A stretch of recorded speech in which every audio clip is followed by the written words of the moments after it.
ទទួលបាននៅបញ្ហាតាក់ទងជាមួយនឹងការដោះស្រាយការបោះពុម្ពដោយស្វ័យប្រវត្តិពីម៉ាស៊ីន print នៅពេលដែលយើងអាក់ខាននឹងការបោះពុម្ពរួចមកហើយពេលនេះអ្នកនឹងទទួលបាននៅបញ្ហាមួយទៀតគឺបញ្ហានៅពេលដែលអ្នកធ្វើការបោះពុម្ពចេញប្រឡាក់ឬក៏អក្សរមិនស្អាតតើបញ្ហាមួយនេះយើងដោះស្រាយដូចម្ដេចដំណោះស្រាយងាយៗគឺអ្នកទាំងអស់គ្នាគ្រាន់តែ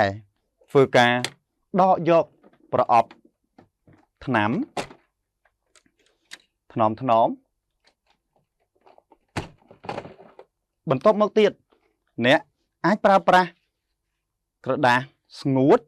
ហើយទន់ធ្វើការជូតសម្អាតទៅលើអំពូលផ្ដិតអក្សរនៅទីនេះថ្នម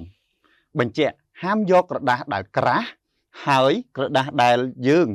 ប្រើប្រាស់ធ្វើឲ្យឆ្កូតទៅលើអំពូលមួយនេះបន្ទាប់មកទៀតអ្នកឃើញថាស្អាតហើយអ្នកធ្វើការដាក់ចូលទៅកាន់ម៉ាស៊ីនវិញសូមបញ្ជាក់នៅពេលដែលអ្នកធ្វើការបញ្ចូលនៅក្នុងម៉ាស៊ីនសូមធ្វើការដោយប្រុងប្រយ័ត្នពីព្រោះវាគឺជាបញ្ហាធ្វើឲ្យម៉ាស៊ីនរបស់យើងអាចខូចបាន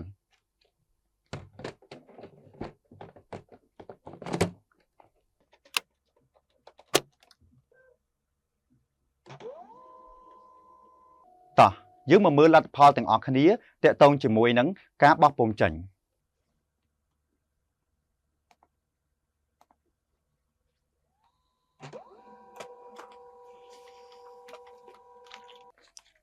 ការបោះពុម្ពចេញមានលក្ខណៈអក្សរច្បាស់និងស្អាតក្រោយពីអ្នកទាំងអស់គ្នាបាន